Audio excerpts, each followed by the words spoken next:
Buenas tardes, mi nombre es Jorge López Pérez, soy estudiante del sexto trimestre de la maestría en educación básica. Estamos con la maestra Hilda Gallegos Leiva, es coordinadora general de la Subdirección Regional de Educación Básica Toluca, a la cual agradecemos por su presencia y apoyo para la realización de esta tarea.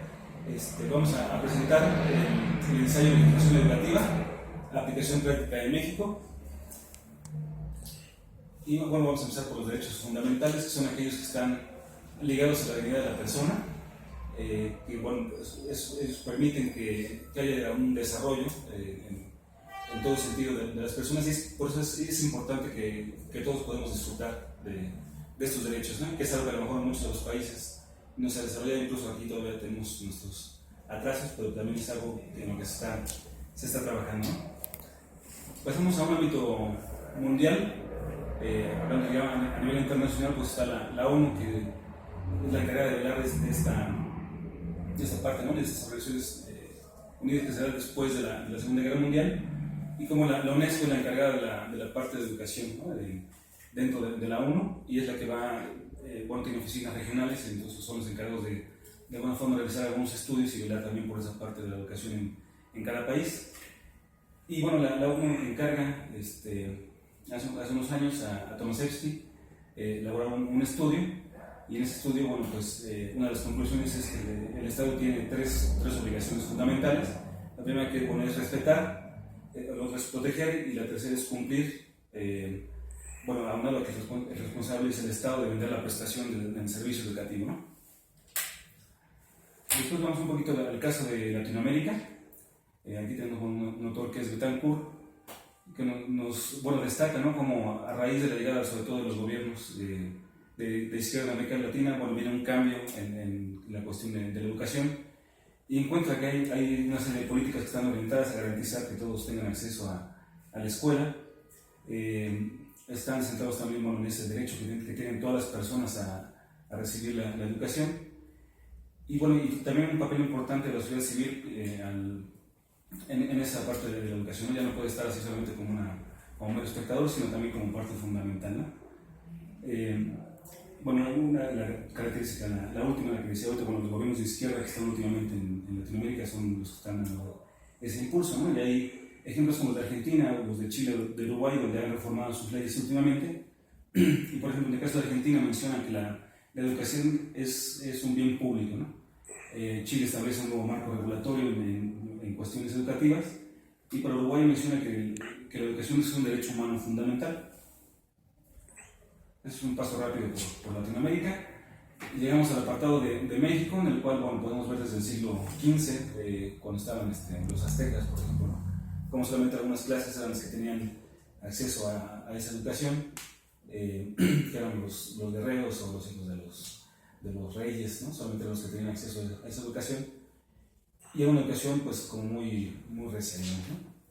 Después viene la época de la colonia, donde llegan los españoles, y empieza, bueno, a haber un poquito de una educación más formal en ese sentido, y tienen materias como humanismo, o cuestiones más religiosas, ¿no? Es a lo que se da principalmente impulso, pero es una escuela que solamente es para los españoles y para los mestizos que empieza a haber en el país, ¿no?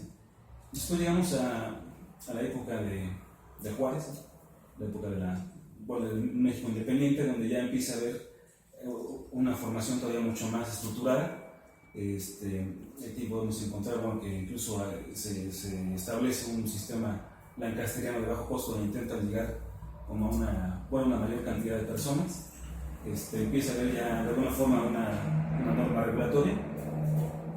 Pasamos después a los principios del siglo pasado, donde ya se ve un positivismo, que es lo que va reinando, digamos, en esa parte de la educación.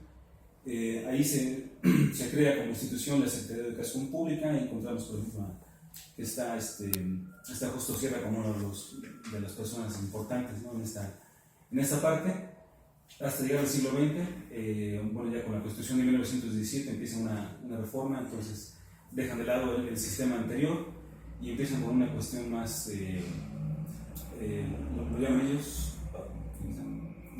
un personalismo espiritista, ¿no? Empiezan ya a dejar las ideas lancasterianas y de la reforma para tomar otro apartado, y encontramos, por ejemplo, a Jaime Torres Bodet como uno de los principales personajes en esta etapa de la educación en México, ¿no? Y finalmente, bueno, llegamos a la parte actual, la parte que ya nos toca vivir a nosotros.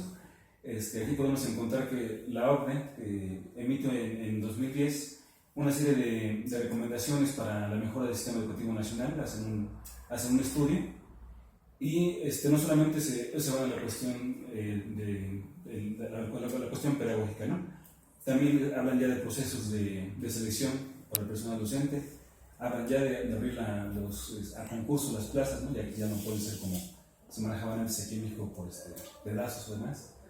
Hablan de la asignación de plazas a los directores y los procesos también de evaluación. Y derivado de eso, lo que es el gobierno actual, bueno, desde el gobierno anterior, cuando se reforma el plan de estudios, con el acuerdo 592, y el gobierno actual lo que busca es, bueno, lo que hace es crear el sistema profesional docente y el Instituto Nacional de Evaluación de la Educación para poder dar respuesta a esta serie de recomendaciones que hace la OCDE y poder llegar a tener una educación de calidad. Dentro del planteamiento también de las normas sustantivas de educación y por la aplicación que le damos, nosotros digamos que nos regimos sobre todo por la Ley General de Educación, la cual considera esta educación como un medio para el cual el individuo se puede desarrollar integralmente, ¿no? Transformar a la sociedad. Incluso habla de los valores del amor a la patria que debemos de tener. Hay una serie de reformas que vienen en ese sentido. También tenemos la Ley General para la Protección de Niñas, Niños y Adolescentes, que tiene, se basa sobre todo en el interés superior de la niñez y que busca proteger a todo ese sector vulnerable, ¿no? de la sociedad. Y tenemos también el proyecto a favor de la convivencia escolar, que es el PASE, mediante el cual buscan algunas estrategias y actividades para poder mejorar las condiciones de convivencia en la escuela, ¿no? Derivado de tantos problemas de bullying y demás que tenemos todos los días y que nosotros nos damos cuenta aquí en la oficina cómo se pone, tenemos que instalar también esa serie de estrategias, ¿no? Después tenemos el derecho administrativo, que a lo mejor es la parte que más nos toca a nosotros. Donde encontramos ese derecho administrativo aquí dice como el derecho para la libertad y cuyo objeto es precisamente el bien común, ¿no? Y eso es algo que tenemos que buscar nosotros como servidores públicos, buscamos también tener ese bien común y es parte del derecho administrativo, ¿no? que nos corresponde. Después tenemos la parte de la norma jurídica, que a lo mejor nosotros que no somos licenciados en Derecho no tenemos pleno conocimiento, pero sí debemos tener claro, ¿no? O sea, que cómo estamos normados. Y encontramos que es una regulación abstracta de conducta, la norma jurídica, y que lo que busca es regular nuestro actuar, ¿no? Incluso, hasta en ese sentido regula hasta lo que no hacemos, ¿no? Esta norma jurídica presenta una estructura, está basada en un supuesto de hecho y una consecuencia jurídica, ¿eh? Esto se refiere a que si yo hago algo, pues hay una consecuencia por ese actuar, ¿no? Veíamos, por ejemplo, un